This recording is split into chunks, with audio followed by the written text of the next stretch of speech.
எனதருமை சகோதர சகோதரிகளே, இந்த 8வது அதிகாரமானது 2 விஷயத்தை, முதலில அந்த கூடாரத்துக்கு முன்பாக ஆண்டவருடைய அந்த விளக்கானது, வெளிச்சமானது எரிந்து கொண்டே இருக்க வேண்டும். அந்த அகல்களானது எரிந்து கொண்டு அவருடைய பிரசன்னத்தை வெளிக்கொணர வேண்டும் என்று மோசே வழியாக ஆண்டவர் ஆரோனுக்கு வெளிப்படுத்தி, அதை அவ்வாறே மோசே சொன்னபடியே ஆரோனும் அந்த விளக்குகளை ஏற்றி வைத்தார். 2வது நாம் பார்க்கிறோம், லேவியர்கள் எவ்வாறு தூய்மைப்படுத்த வேண்டும். அவர்கள் தங்களுடைய முடிகளை மழித்து கொண்டு ஆண்டவருக்கு முன்பாக குளித்து தூய்மையாக்கப்படணும். அந்த தூய்மை சடங்கு ஆரோன் செய்யணும். இவர்கள் எனக்கென ஒதுக்கப்பட்டவர்கள், அவர்கள் எனக்கு உரியவர்கள், என் பணியை அவர்கள் இனிமேல் செய்வார்கள் என்று சொல்லி லேவியரை தனியாக பிரித்து தூய்மை சடங்கு நிறைவேற்றக்கூடிய அந்த நிகழ்வைத்தான் இந்த அதிகாரத்தில் நாம் பார்க்கிறோம். ஆண்டவர் லேவியரை தனித்துவத்தோடு அவர்களை தூய்மைப்படுத்தி அவருடைய பணிக்கென அவர்களை ஏற்படுத்துகிறார். யாரெல்லாம் செய்யணும் என்பதையும் விவரிக்கிறார்.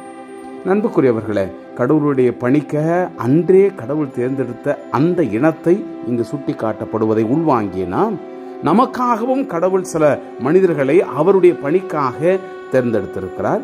அவர்களுக்காக நாம் இந்த அதிகாரத்தில் உள்வாங்கும் பொழுது ஜெபிப்போம்.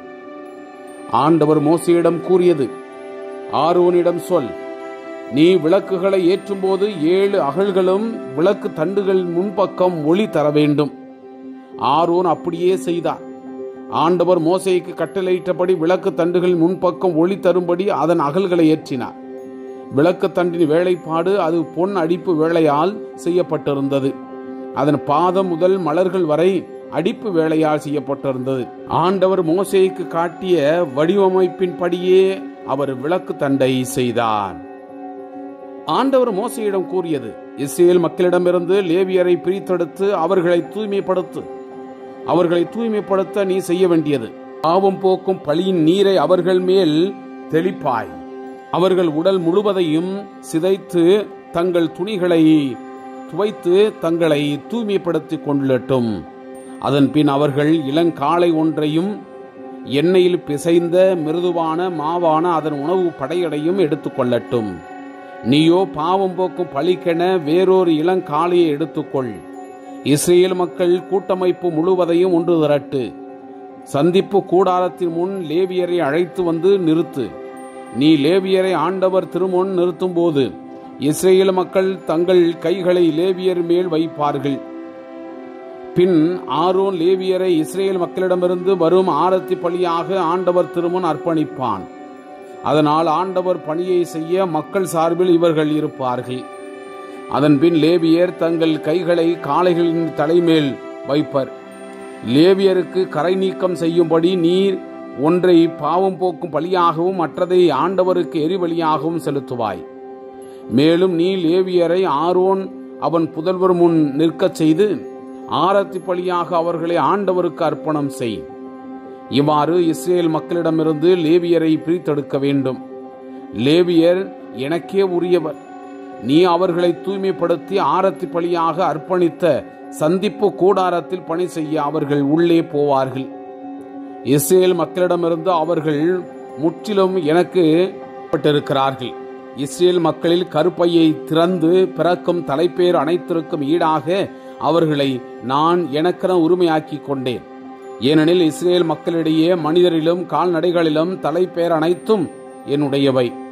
எகிப்து நாட்டில் நான் தலைப்பேர் அனைத்தையும் சாகடித்த நாளில் அவர்களை நான் எனக்கென அர்ப்பணித்துக் கொண்டேன். இஸ்ரேல் மக்களில் தலைப்பேர் அனைத்துக்கும் ஈடாக லேவியரை நான் உரிமையாக்கி கொண்டேன். இஸ்ரேல் மக்களுள் லேவியரை நான் ஆரோனிடமும் அவன் புதல்வரிடமும் கொடையாக அழைத்து விட்டேன்.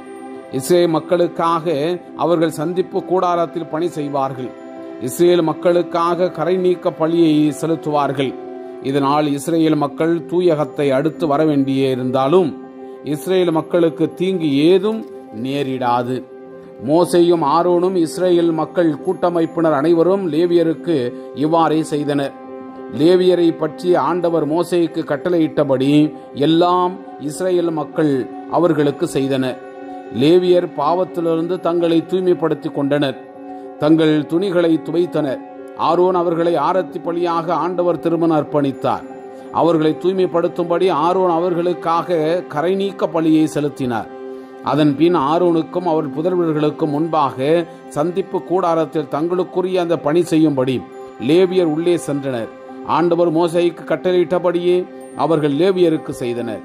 மேலும் ஆண்டவர் மோசேயிடம் லேவியர் பற்றி கூறியது, 25 வயதும் அதற்கு மேலும் ஆனோர் சந்திப்பு கூடார வேளையில் பணிகளை செய்வர். 50 வயதிற்கு மேலானோர் வேளையின் பணிகளிலிருந்து விலகிக் கொள்வர். அதன் பின் பணிகள் ஏதும் கிடையாது. ஆனால் சந்திப்பு கூடாரத்தில் தங்கள் சகோதரனுடைய பணிக்கு துணை நிற்பர். தாங்களாக ஏதும் செய்யலாகாது. லேவியர் பணிகளை நீர் இவ்வாறு ஒழுங்குபடுத்துவாய் என்றார். Praise the Lord. இயேசுவுக்கே புகழ். மரியே வாழ்க.